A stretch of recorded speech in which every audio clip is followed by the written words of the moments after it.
Evangelho de Lucas, capítulo de número 16, verso de número 19.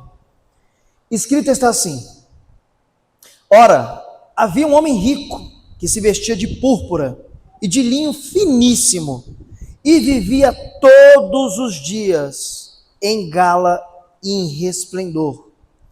Havia também um certo mendigo chamado Lázaro, que jazia cheio de chagas e lepras à porta do homem rico.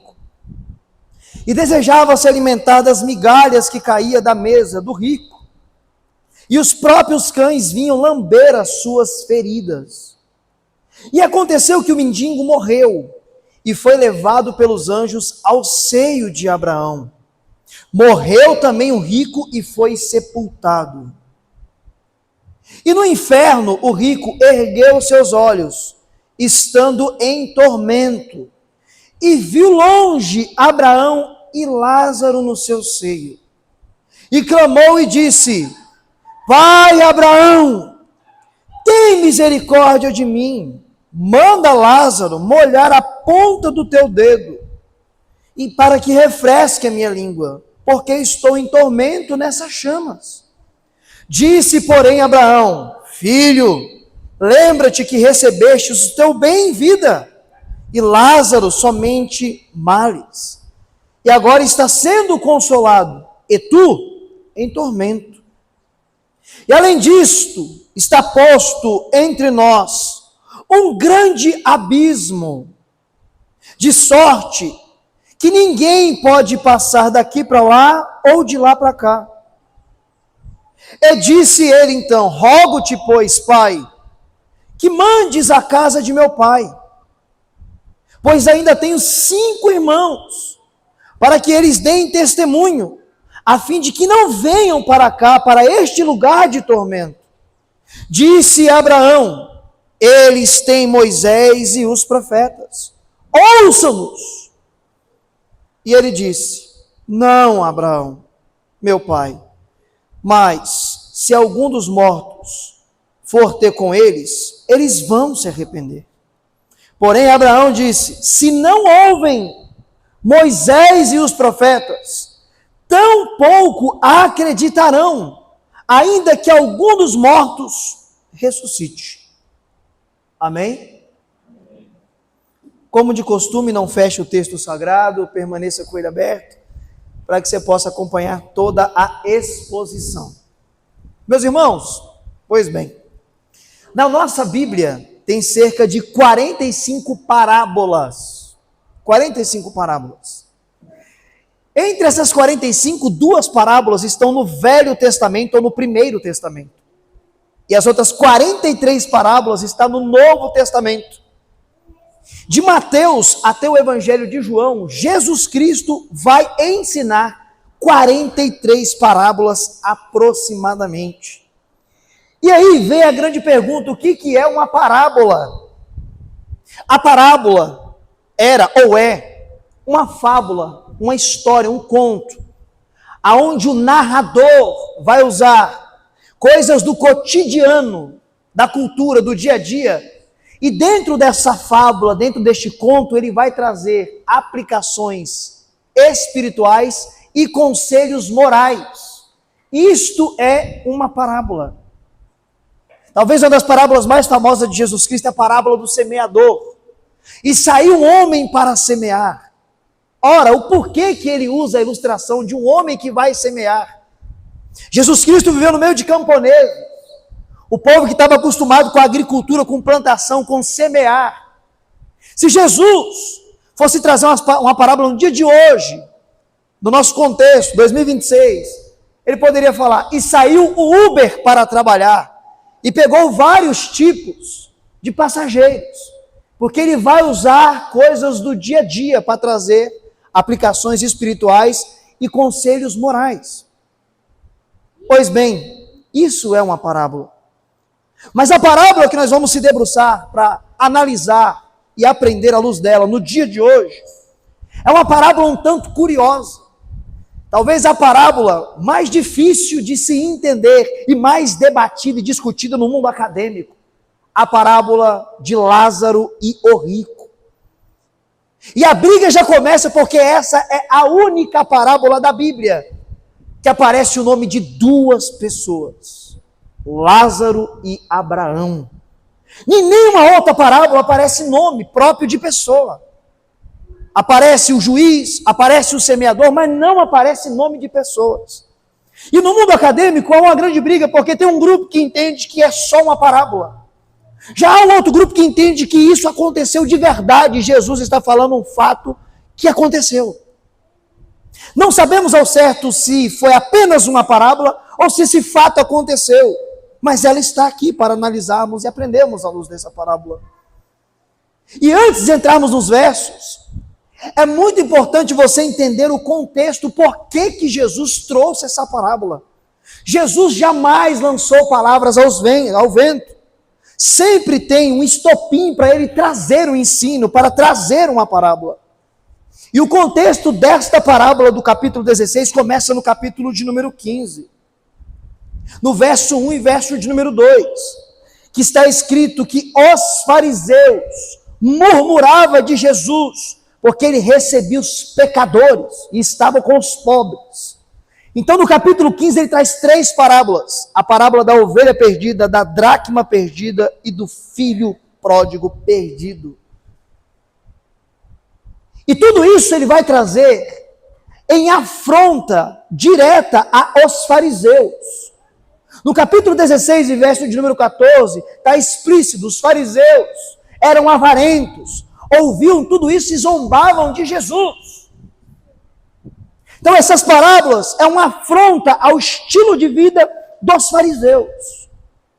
Agora eu gostaria que você olhasse para o verso de número 19 ao verso de número 21, aonde Jesus começa a expor, a narrar essa parábola. A vida do rico em contraste com a miséria do pobre. E o texto começa dizendo que havia um homem riquíssimo que se vestia de púrpura e linho finíssimo, que é roupa de gala. No contexto em que Jesus Cristo fala essa parábola, só poderia se vestir assim senadores romanos. A autarquia do império, ou príncipes de Israel, ou sacerdotes, e aqui no contexto também fariseus, que na sua maioria eram riquíssimos, por exercer influência e pelos seus conchavos com o Império Romano, para ter autoridade também sobre toda a população de Israel. Então fica muito nítido que Jesus Cristo usa esse homem rico, simbolizando os fariseus, que gostavam de andar com as melhores roupas, e o próprio Jesus falava que eles gostavam dos melhores assentos, gostavam de ser vistos pelos homens, bajulados pelos homens, eles arrotavam religiosidade e autoridade. E Jesus Cristo fala que esse homem se vestia todos os dias com roupa de gala e vivia em banquete de forma contínua. É uma alusão direta aos líderes judeus e aos fariseus. Do verso de número 20 ao verso de número 21, Jesus Cristo agora vai trazer um contraste. Ele fala de Lázaro, um homem pobre, que estavam com feridas, com chagas, com lepra, que foi colocado à porta do homem rico para mendigar, e ele queria só comer as migalhas que caía da mesa do avarento, da mesa do religioso. É um tanto curioso esse contraste que Jesus Cristo faz. O homem rico representando os fariseus e o homem mendigo pobre representando os pecadores que Jesus Cristo recebia, e por isso era afrontado e condenado pelos fariseus. Mas eu gostaria que você percebesse o nome de Lázaro. Ele é muito curioso dentro dessa parábola. Aquele que é auxiliado, ajudado por Deus. Isso nos traz uma ideia que muito possivelmente Lázaro era filho de homem e mulher temente ao Senhor. E isso aqui é muito importante para você entender o porquê, muito possivelmente, ele foi para o seio de Abraão e não foi condenado. Talvez você já está pensando aí, ele só foi salvo porque era pobre? Não, chegaremos a essa resposta. Mas eu gostaria que você percebesse esse grande contraste que Jesus traz nessa parábola. Agostinho de Hipona, um grande pai da igreja, ele diz o seguinte: não foi o dinheiro que condenou o homem rico, mas sim o coração fechado ao necessitado. Você percebe que esse homem rico que vivia de roupa de gala, de banquetes de festa, ele via o homem mendigando à sua porta, mas não estendia a mão ao necessitado, não ajudava aquele que estava sendo oprimido, aquele que estava abandonado. E eu já preguei aqui nesse altar, aqui nessa tribuna, quantas vezes nós pedimos a Deus em oração: Senhor, me dá uma oportunidade de servir o reino, de fazer o papel de um verdadeiro cristão, e Deus muitas vezes traz a oportunidade, coloca na nossa frente, e nós deixamos passar. Não fazemos o nosso papel de cristão. Não auxiliamos o necessitado, aquele que está precisando, seja do que for, que Deus coloca no nosso caminho. E aí oramos, Deus ouve a nossa oração, traz a situação para você exercer o reino, exercer o evangelho, e você peca por omissão. Quantas vezes por dia não pecamos por omissão? De ver alguém que precisa de uma ajuda, precisa de um auxílio, e não só financeiramente, às vezes é um abraço, às vezes é uma palavra, às vezes é uma oração, e tu não cumpre o teu papel de cristão. Eu não cumpro o meu papel de cristão. Meus irmãos, é muito curioso, do verso de número 22 ao verso de número 23, a reversão após a morte. Porque em vida, um homem tinha todo o glamour, um homem andava em pompa, em gala, um homem religioso, representando os fariseus, e o outro pobre, mendigo. Mas o texto diz que ambos morreram. E aqui é muito importante você entender que a morte vem para todos, independente de classe social ou de classe eclesiástica. A morte virá para os homens.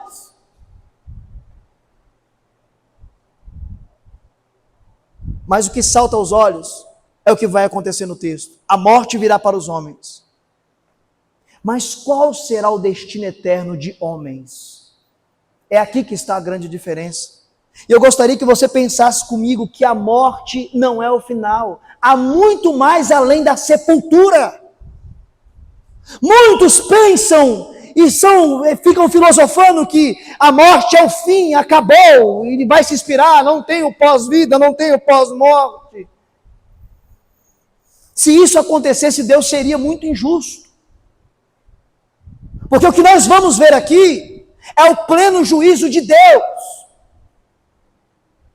Porque o texto diz, do verso de número 22 ao verso de número 23, que ambos morreram.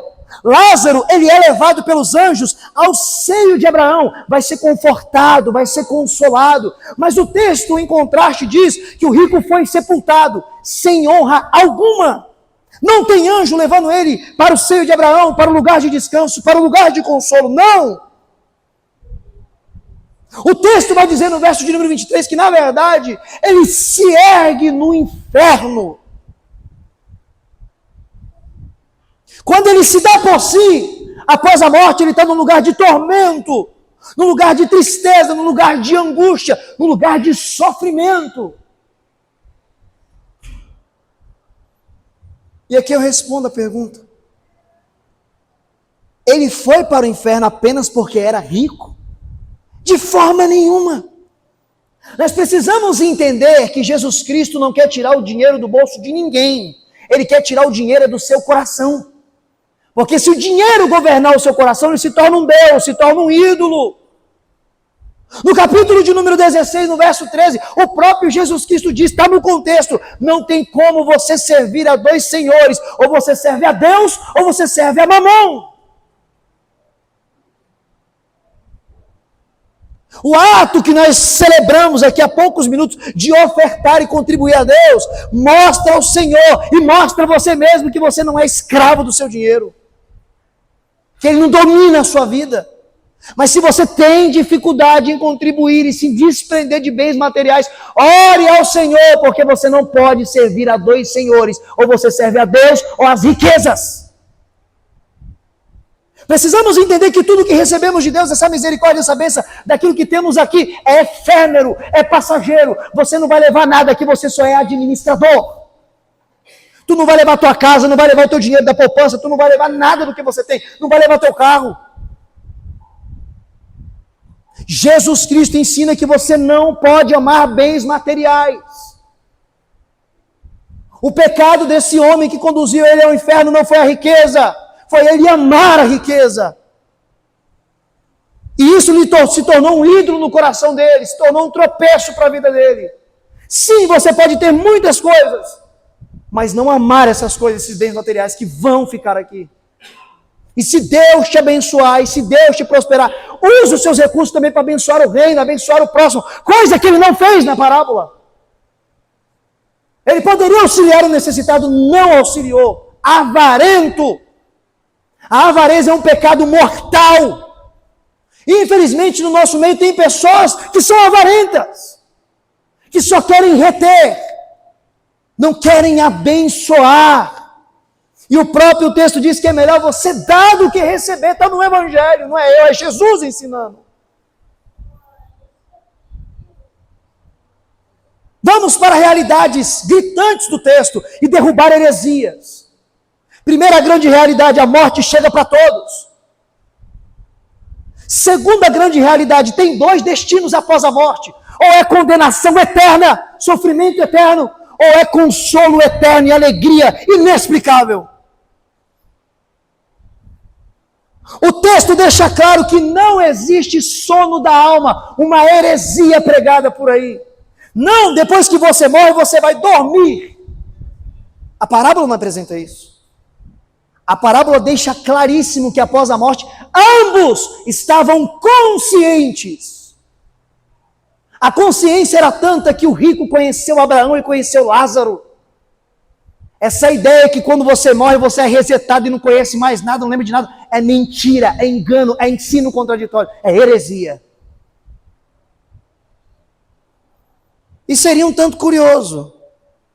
Imagina, tu morre, tu abre o olho no paraíso, tu não lembra de nada, não sabe de nada, tu chega lá, o que é isso aqui? Ah, daqui é o paraíso. O que é paraíso? É para onde veio o salvo. O que é salvo? Quem creu em Jesus? Quem é Jesus? Te faz sentido isso? É óbvio que quando chegar o grande dia, você vai saber porque você está lá, você vai me conhecer, eu vou te conhecer, conheceremos a história da redenção. Tu acha que eu quero esquecer o que melhor de acontecer, eu saber que Jesus morreu no meu lugar? De forma nenhuma.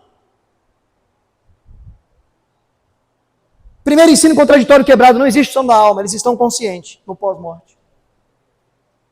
E aqui também se cumpre o texto de aos Hebreus, ao homem está ordenado morrer uma única vez e logo depois segue-se o juízo. Não tem tempo de espera não, meu irmão. Morreu, é conduzido para a presença do Senhor. Morreu sem Jesus, é conduzido para o sofrimento eterno.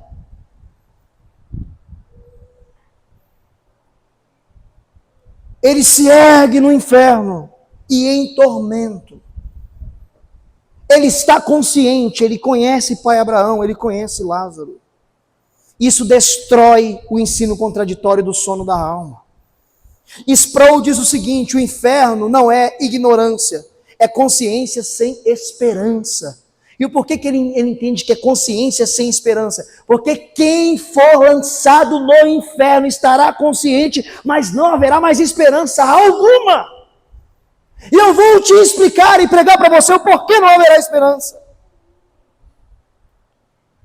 O rico, que agora está em tormento e está sem esperança alguma, do verso 24 a 26, ele suplica por um alívio. Tarde demais para o arrependimento. No inferno não é mais tempo de arrependimento. Só que você tem que perceber que mesmo ele estando no inferno, a avareza ainda não sai do seu íntimo. Ele continua vendo Lázaro como alguém que deveria servi-lo. Mande Lázaro colocar o dedo na água e pôr na minha boca para mim ficar aliviado. Você vê que o homem que não nasceu de novo e não é regenerado, até no inferno ele ainda tem traços do homem caído. Martin Lloyd Jones diz o seguinte: até em tormento, o orgulho do homem não regenerado permanece intacto. Até no inferno, o homem que não nasceu de novo e por isso é lançado para lá, continua com o orgulho intacto. E a conversa é muito curiosa. Há um abismo entre nós, de tal forma que ninguém pode passar daqui para ir de lá para cá. É algo fixo, definitivo, irreversível. Não há segunda chance no inferno. Homens e mulheres são expostos diariamente ao Evangelho e à palavra de Deus. E a oportunidade é lançada a esses homens. E no inferno não haverá essa oportunidade de segunda chance. Não tem mais como, não tem para onde correr. E é um tanto curioso a alusão que a Bíblia traz sobre o tormento do inferno. No Evangelho de Mateus, Jesus Cristo faz uma comparação com o vale do Iena, que era um lugar onde jogava lixo, carcaça, podre, e ali tinha fogo todo dia para consumir tudo aquilo. Era um lugar fédido, potrífico e com fogo que não apagava ali, queimando o lixão de Jerusalém. E a alusão que Cristo fala é sobre isso. Ali o verme nunca morre, o fogo nunca apaga. Então no inferno vai ser fogo direto.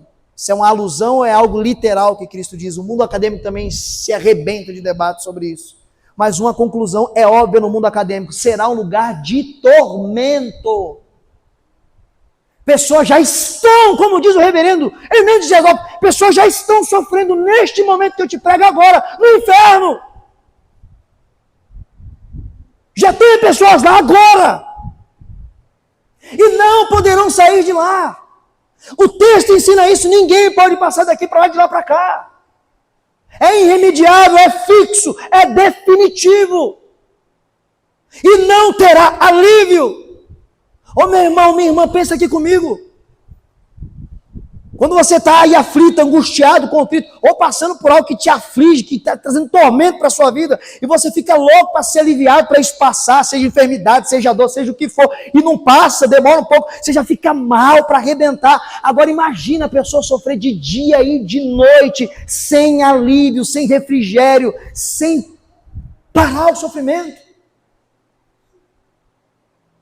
Você imagina você passar por isso 1 ano, em tormento, em sofrimento, em angústia.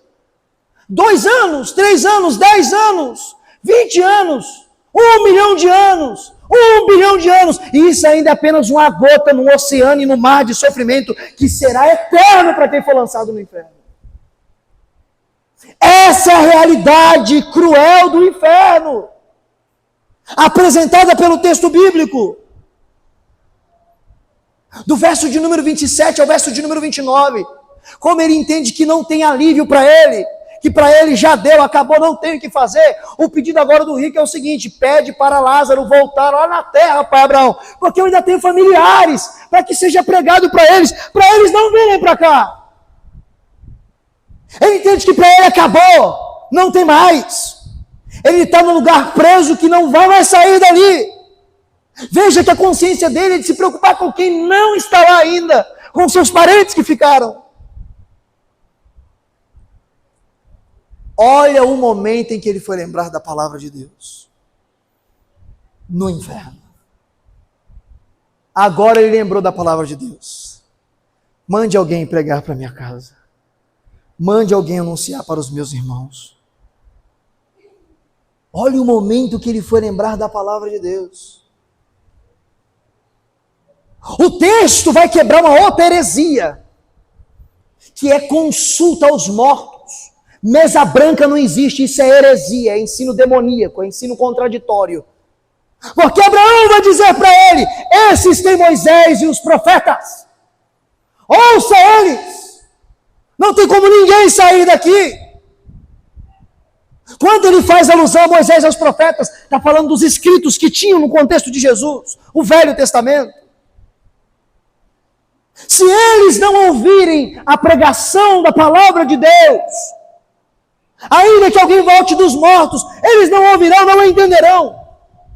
E isso é uma alusão direta à ressurreição de Jesus. Porque Jesus voltou dos mortos, mas eles não deram ouvido.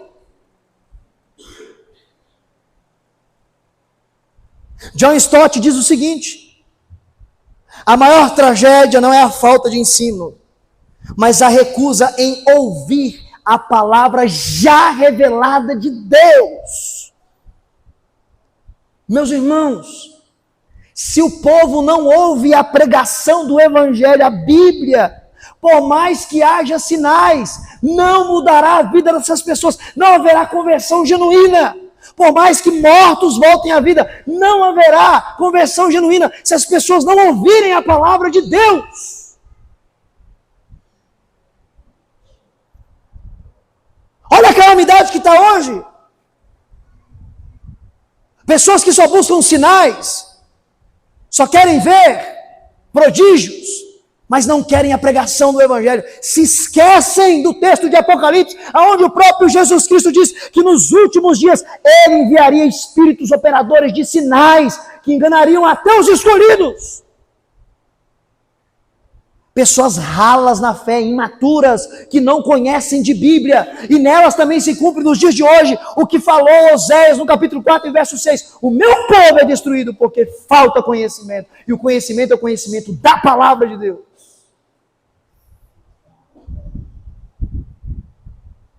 A oportunidade é agora, através da exposição do Evangelho, através da palavra de Deus já revelada a nós. Mas o problema nunca foi a revelação, mas sim a rebelião do homem contra Deus. Esse é o maior problema. Do verso de número 30 ao verso de número 31. A cegueira religiosa final. Se alguém dentre os mortos for pregar, eles vão se arrepender. Se eles não ouvem Moisés e os profetas, tampouco deixarão se convencer, ainda que ressuscite alguém dos mortos. Charles Spurgeon fala o seguinte: o inferno está cheio de pessoas que ouvirão a verdade, mas nunca obedeceram. Você ouvir a pregação do Evangelho é uma coisa, você colocar em prática é outra. No mundo teológico nós falamos da ortodoxia, viver as doutrinas da Bíblia de forma reta, sem distorcer. Mas muitos se esquecem da ortopraxia, você colocar em prática o que você ouve. Ouvir o Evangelho é maravilhoso, é esplêndido, mas a Bíblia nos convida a viver o Evangelho, a viver a palavra de Deus, a colocar em prática diariamente, mesmo com as nossas facilidades, mesmo com a nossa incompetência, com a graça de Deus, buscar a viver o Evangelho. E eu sei que não é fácil. Você acha que eu não sei? Eu sou igualzinho você, nós somos todos iguais. Pecamos diariamente, erramos diariamente, mas o convite é buscar a viver essa palavra revelada e não desobedecer a palavra de Deus revelada, que é a Escritura, que é o Evangelho. Meus irmãos, o inferno ele é real. E a pessoa que mais falou do inferno na Bíblia foi Jesus. De forma direta e indireta, por cerca de 40 vezes, ele falou sobre a realidade do inferno. O profeta Daniel, ele ensina no capítulo 12 do seu escrito, no verso 2, que o inferno é lugar de vergonha eterna e desprezo eterno. Essa é a realidade do inferno, um lugar de vergonha eterna e desprezo eterno. Mateus 22, verso de número 13, um lugar de trevas absoluta e separação total de Deus. A pior realidade do inferno é essa. Homens e mulheres que forem lançados no inferno, eles estão totalmente, eternamente separados de Deus. São irreconciliáveis a Deus. Foi lançado lá, não tem mais jeito. Não tem para onde correr. É prisão perpétua.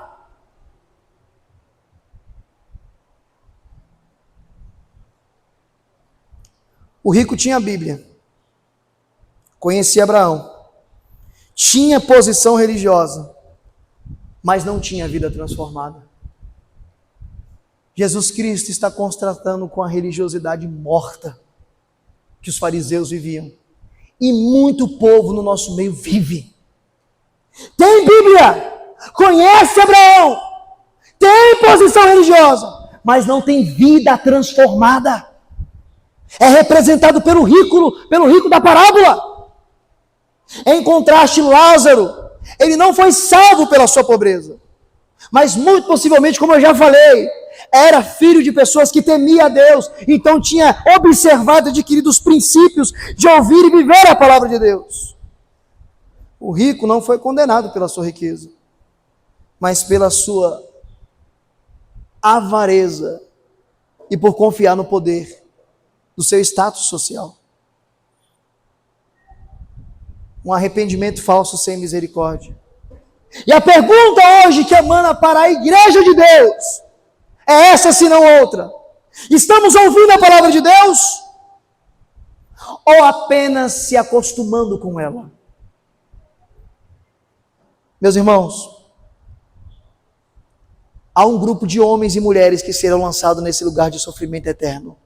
E há um grupo de homens e mulheres que ouvem a palavra de Deus, obedecem à palavra de Deus e pela misericórdia foram chamados e regenerados e não serão lançados nesse lugar. E esse povo é chamado de igreja, os redimidos, os lavados no sangue de Jesus. O próprio Jesus Cristo fala que o inferno foi criado para Satanás e seus anjos, mas homens e mulheres serão lançados lá pela sua rebelião e desobediência à palavra de Deus. E a igreja é chamada a observar e obedecer e colocar em prática a palavra de Deus. Essa ordenança é para você, é para mim. Para não sermos religiosos que conhecem a Bíblia, conhecem Abraão, mas não vivem a palavra do Senhor. Meus irmãos, o contraste, ele é gritante. Pessoas que sofrerão de forma ininterrupta, eternamente, de forma agonizante. Mas o contraste de Lázaro, viverão eternamente em consolo, em refrigério. O texto diz que em vida Lázaro sofreu, mas agora ele é consolado. Quantas são as lutas dos cristãos? Quantas são as suas batalhas, as suas provações? E nós buscamos e pedimos alívio no Senhor, e às vezes o alívio vem de forma momentânea, esporádica e circunstancial, mas depois volta a batalha, depois volta as dores, depois volta a angústia. Mas nós estamos debaixo desta promessa, de ir para um descanso na presença do nosso Senhor. Se o contraste é de sofrimento eterno, quando estivermos na presença de Jesus, será uma alegria eterna, infindável e inexplicável que nos espera. Ele nos arranca desse tormento eterno, porque o texto bíblico diz que todos pecaram e estão destituídos da glória de Deus. Todo homem que nasce, ele nasce caminhando a longos passos para a perdição eterna. Aqueles que são chamados pela misericórdia e pela eleição, através da graça de Cristo, não serão lançados nesse lugar de sofrimento. E você foi graciado por Deus, porque foi chamado para não ser lançado, mas para viver uma vida de alegria eterna com o Senhor. Entre tantos seres humanos que nasceram e morreram e ainda vão nascer e morrer, Deus chamou com amor inexplicável. Deus chamou com amor sacrificial. Deus chamou com amor sem circunstância. Não viu nada que você pudesse oferecer. E o nome disso é graça. Favor imerecido. Você recebeu um favor imerecido de Deus. A graça de Deus é quando Ele deixa de nos dar aquilo que nós merecemos e dá para nós o que nós nunca merecemos. A graça de Deus é Ele deixar de nos lançar no inferno, que é o que nós merecemos, e tirar isso de nós, que é o que nós merecemos, e nos dar o que nós nunca merecemos. Paraíso, salvação eterna. Isso é a graça de Deus sobre a nossa vida. O nosso papel é pregar o Evangelho e não ter a conduta desse homem religioso, rico, que vivia de gala e era avarento. Mas anunciar o Evangelho, estender a mão ao necessitado e viver aquilo que Jesus Cristo ensinou, porque Ele nos chamou para as boas obras e para a bem-aventurança. Mas vocês não são o povo que crê na predestinação? Sim, ela é bíblica. Então para que pregar se já está tudo escrito, quem vai e quem não vai? Nós não sabemos quem são o povo de Deus eleito, por isso pregamos. É o método operante que Ele estabeleceu para trazer a sua igreja. Tu não sabe se seu vizinho é eleito ou não, então pregue para ele o Evangelho. Você não sabe se seu amigo da faculdade é eleito ou não, então pregue para ele o Evangelho. Anuncie, estenda a mão, faça as boas obras, porque esse mandamento é para você. É para você. Meus irmãos, bendito seja o nosso Deus Todo-Poderoso, Pai do nosso Salvador Jesus Cristo, o único Deus que nos livrou das chamas eternas de sofrimento e nos garante uma vida eterna na presença do Salvador que nos consolará. Amém? Amém. Se coloque em pé, eu quero orar por você e pela sua vida. É uma manhã de reflexão para você entender da onde que Deus te tirou e para onde que Deus está te conduzindo. Do que Ele te livrou e do que Ele te deu. Do que Ele reservou e preparou para você. Curve a sua cabeça. Senhor Deus Todo-Poderoso, bendito és Tu para sempre. Nós te louvamos porque entendemos a realidade para onde nós íamos. Mas o Senhor, pela sua infinita graça, misericórdia e bondade e amor, Senhor Deus, incondicional, nos tirou desse sofrimento eterno que nós receberíamos, porque sim, Deus, nós se rebeliamos contra o Senhor, nós pecamos contra o Senhor, nós desobedecemos a Tua palavra, mas o Senhor nos amou, o Senhor nos chamou, nos justificou, entregou o Seu Filho para nos redimir, para nos perdoar e nos arrancar das garras do inferno, Senhor Deus, do sofrimento eterno. E o Senhor tem garantido para a sua igreja, Senhor Deus, uma nova Jerusalém que vem do céu preparada como uma noiva para o seu marido. E ali a tua igreja habitará eternamente com o Senhor Jesus, o nosso Deus em figura humana. E ali será o nosso consolo. É bem verdade, Deus, que tem pessoas no nosso meio hoje que estão sofrendo, estão angustiadas, estão amarguradas, estão passando por lutas, por sofrimento, por batalha, mas elas também estão sendo conscientizadas que o dia do consolo está próximo, o dia da alegria plena e eterna está às portas, porque nós cremos que o Senhor voltará para nos buscar, voltará para nos redimir eternamente, e nós estaremos como uma grande família com o Senhor, te glorificando e te servindo para todos sempre, sempre, sempre, sempre. Amém, amém, amém, graças a Deus. Pai, em nome de Jesus, que todas as bênçãos alcançadas nos laços da cruz do Calvário, todas as bênçãos decretadas, ordenadas naquela cruz, Senhor Deus, no madeiro, continue sobre a vida do meu irmão, sobre a vida da minha irmã, em o nome de Jesus, amém, e graças a Deus.